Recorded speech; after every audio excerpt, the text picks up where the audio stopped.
ঝাল ঝাল বেগুন ভর্তা আর গরম গরম ভাত খাইতে কি মজা, তাই না?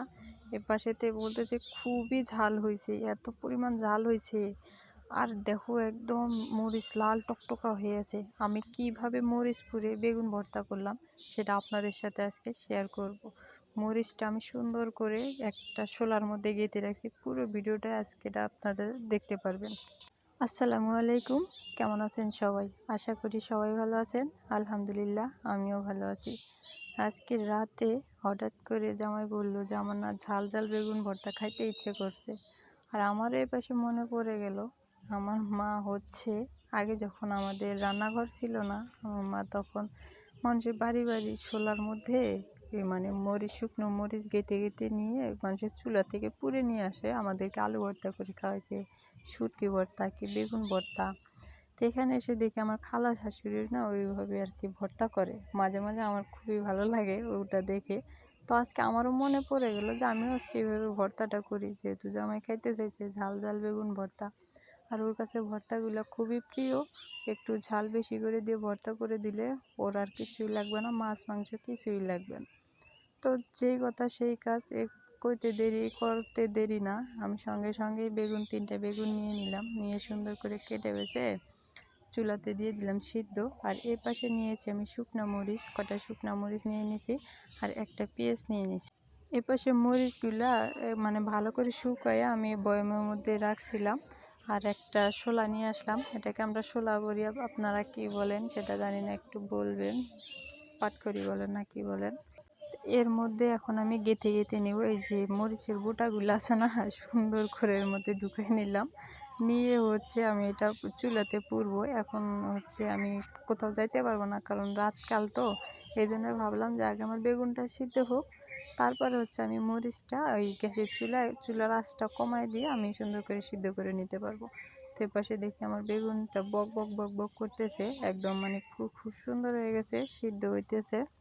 বেগুনটা অলরেডি সিদ্ধ হয়ে গেছে। পরে হচ্ছে আমি নামাই নিলাম, নিয়ে চুলার আঁচটা একটু কমাই দিলাম, দিয়ে মরিচটা এখন আমি উল্টাই পাল্টাই খালি মানে ঘুরাবো ঘুরাবো ঘুরাবো, এরকম করতে করতে যখন সুন্দর করে পোড়া হয়ে যাবে, মানে পোড়া পোড়া ইয়ে আসবে, তখনই হচ্ছে আমি এটা আর করবো না, তখন ঠান্ডা করে নিয়ে বোটাগুলো ছাড়াই নিয়ে ভর্তা করব।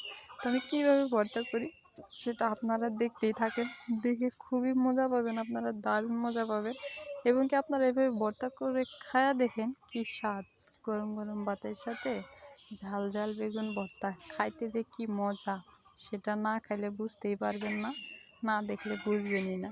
এপাশে দেখি আমার হয়ে গেছে, তো আমি চুলার উপরে একটু ধুয়ে দিলাম, কারণ শক্ত হয়ে যাবে। তো এই পাশে হচ্ছে আমি বেগুনগুলো পাতিল থেকে নিয়ে নিতেছি। এই পাতিলটা আমাকে নতুন নিয়ে দিছে সেদিন, মানে এই পাতিলটা একটা ডিস্কো পাতিল আর একটা মাছ ভাজা কড়াই নিয়ে দিছে। তো যাই হোক, এপাশে আমি বেগুনটা বেছে নিব, নেওয়ার পর মরিচের বোটাগুলো ছাড়াই নিব আগে। মরিচের বোটাগুলো ছাড়ানোর পর তারপর হচ্ছে ভর্তাটা করে নিব। এপাশে মরিচের বোটাগুলো ছাড়াইতেছি, আর আমার কাছে ভালোই লাগতেছে, মানে এক হাত দিয়ে সব কিছু করতেছি তো, এই জন্য আর কি। মাকে দেখতাম, মা যখন কোনো কাজ কাম করতো খুবই মানে এক্সপার্ট ছিল আর কি, একা একাই করতো। তো এরকম করে আমিও চেষ্টা করতেছি, কারণ আমার যেহেতু কেউ না, আমার একা একাই করতে হবে। পরে এই পাশে ছাড়াই নিতেছে, আর ওই পাশে আমাকে বলতেছিল যে আমার ক্ষুদে লাগছে, তোমার এখনও হয় নাই। বললাম আর একটু দেরি করো।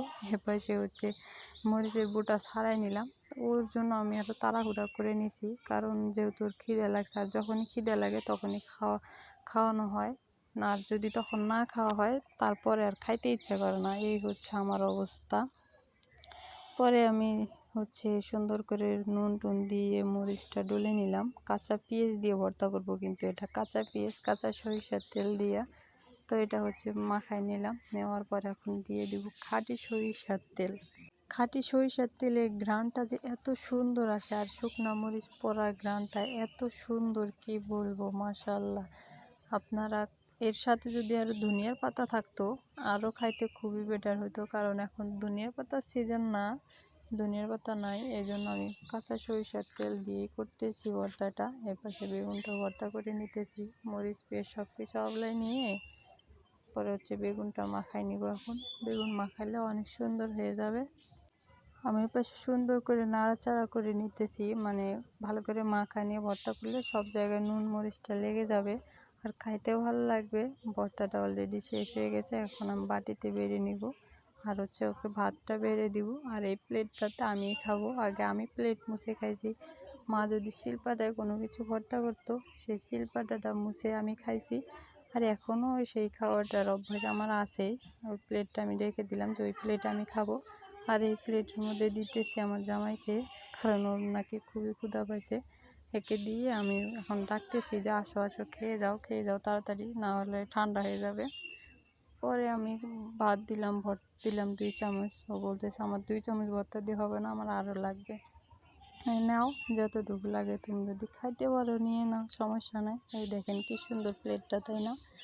গরম গরম ভাত, গরম গরম ঝাল ঝাল বেগুন ভর্তা, খাইতে কার না ভালো লাগে, তাই না?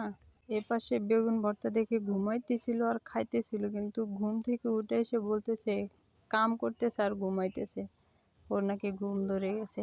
আর বেগুন ভর্তা দিয়ে ভাত খায় বলতেছে আমার ঘুমটা ভাঙলো, এত পরিমাণ ঝাল হয়েছে কি বলবো, খুবই স্বাদ হয়েছে।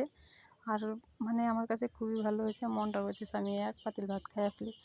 খাইতে পারলে খাও, সমস্যা নাই। কিন্তু বলতেছে ঝালটা না সুন্দর হয়েছে একদম, মানে মরিচ পোড়ার গ্রানটা সুন্দর আসে।